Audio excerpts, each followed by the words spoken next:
First, we brush out the hair and make it so it's not tangled or knotted. We're going to separate the hair into both hemispheres so we can have a clear sight of the inion to nasien. For this practice, we want to always keep 2 points of contact with our measurements. What I mean by this is that at least one point of the contact will always be a landmark and the other for the measurement. Next, we put our tape on the inion and measure it to the nasien, holding our point, the inion, which is our 2 points of contact. We got 34 centimeters, and the halfway point is 17 centimeters at the CZ. CZ is a new landmark, and so we'll hold at CZ point. We're going to measure to our 10% for OZ at 3.4 centimeters from the inion landmark.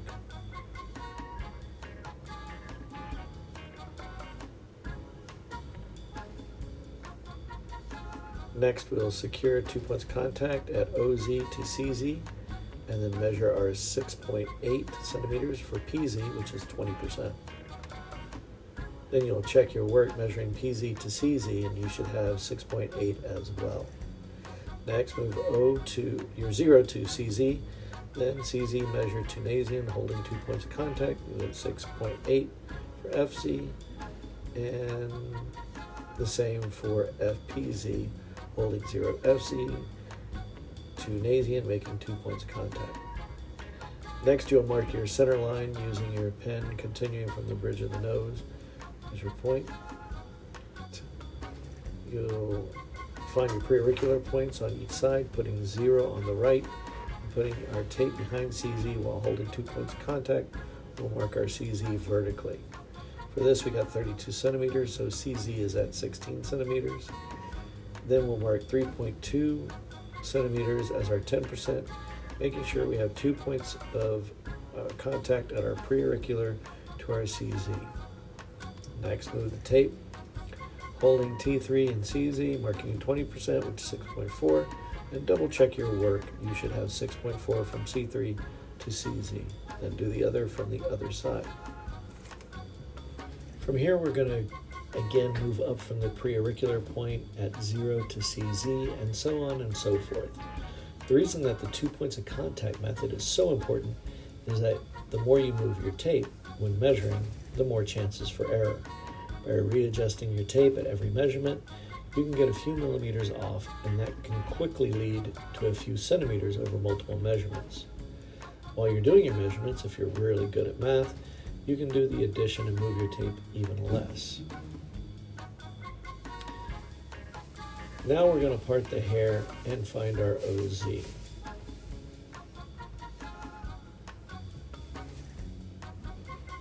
We're going to part the hair on both sides of the scalp to have a clear view of the landmark.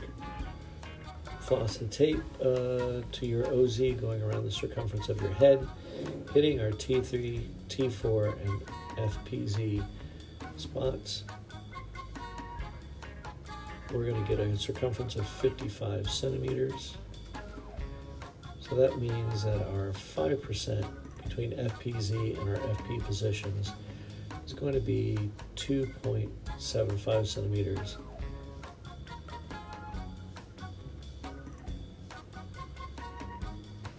And our 10% is going to be 5.5 centimeters. So again, we're going to go from FP1 around. We got our 2 points of contact. At F7, we're doing 5.5. And at T3, it's 5.5 again, or like I just did, 11. Then we got our T5 and our O1 at 5.5 and 11. We're going to separate the hair from the parasagittal, and our 0 will go at O1, and we will mark up from the O1 to FP1.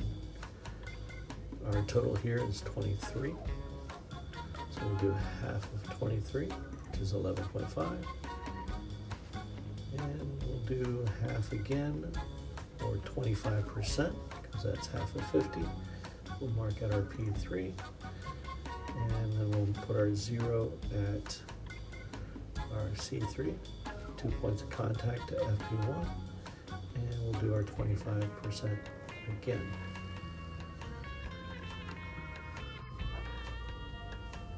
So we're going to start the other side of the circumference. And put our 0 FP2. And we're going to mark it F8. Remember, there are 2 points of contact. I'm good at the math, so I don't have to move. 0 at T4, all the way around to OZ. And that's our T6 right there. And then we're going to do from T6 to OZ and mark our O2. And then we will separate the hair for the parasagittal plane there. Our 0 will go at O2. We'll mark all the way up the parasagittal plane going through C4 to FP2.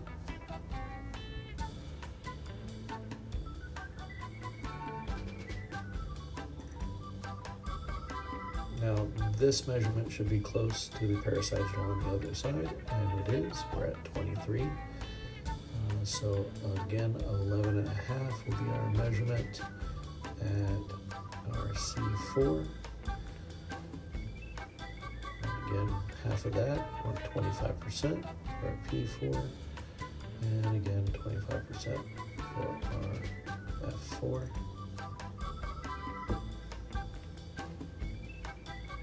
And then we need to do our frontal transverse plane, 2 points of contact, F7 and F8.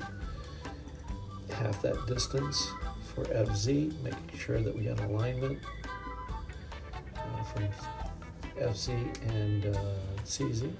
Mark our 25% on either side for F7 and F8. And we're going to do the same for the posterior plane.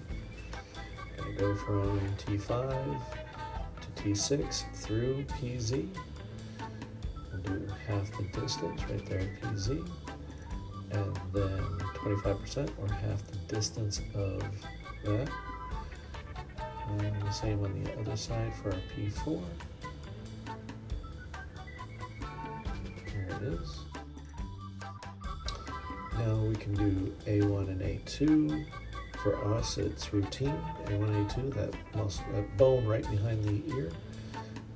For T1 and T2, for our EMU, we're going to go 2/3 the distance from the outer canthus of the eye to the preauricular point, and then 1 centimeter up or superior, and that will be our T2 spot, and we'll do the same on the other side.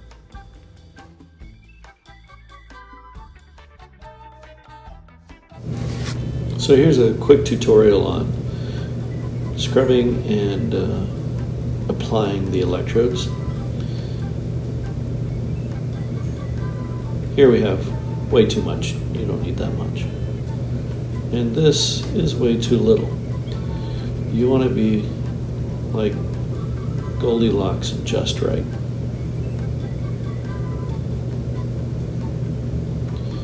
Now my technique is to scrub fast, but not a lot of pressure. Friction does the trick.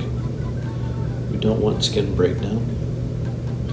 Then what we're going to do is take a little bit of paste. I'm going to clear the hair out, and that also gets off the excess new prep.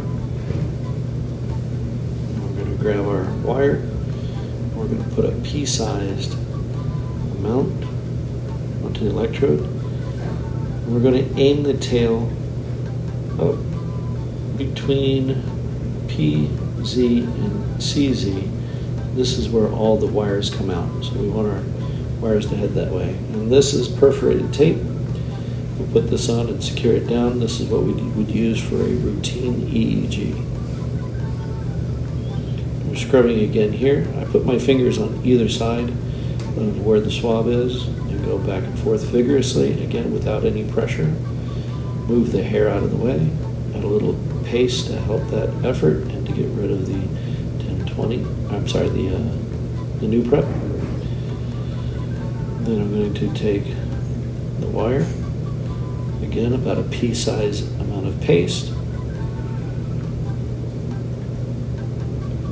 Put it down. I'm not pushing down with my finger, that's just to hold it, working it back and forth. And then the tail goes up again so that they're all uniform when they come out of the hat together. Now we're going to grab some collodion, that's the glue, and pre-cut gauze, soaked in the glue. Bring it out. I'm going to place it onto the electrode, making sure that we have equal distance of gauze all around the sides of the electrode. Spread it out a little bit. And then use our air,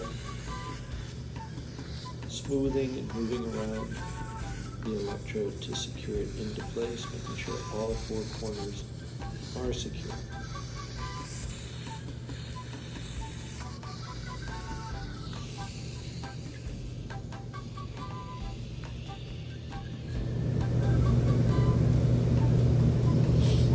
Let's do up here in the front again. Scrub vigorously but without much pressure.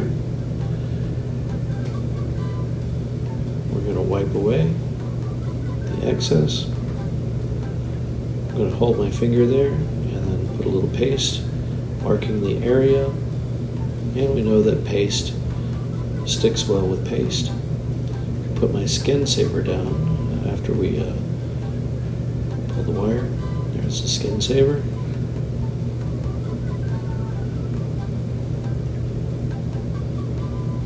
Trying to center that circle right around where I put the paste.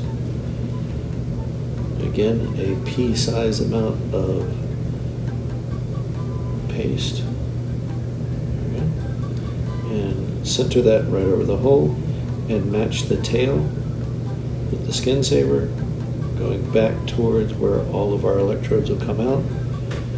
And then the glue soaked gauze, protecting the eyes. I like to put my hand there to both secure the edges of the tape and also protect the eyes from the vapor. Even the vapor will feel like glue got into the eyes, so you want to make sure that you're protecting your patient and keeping a good barrier of the glue and the glue vapor away from their eyes.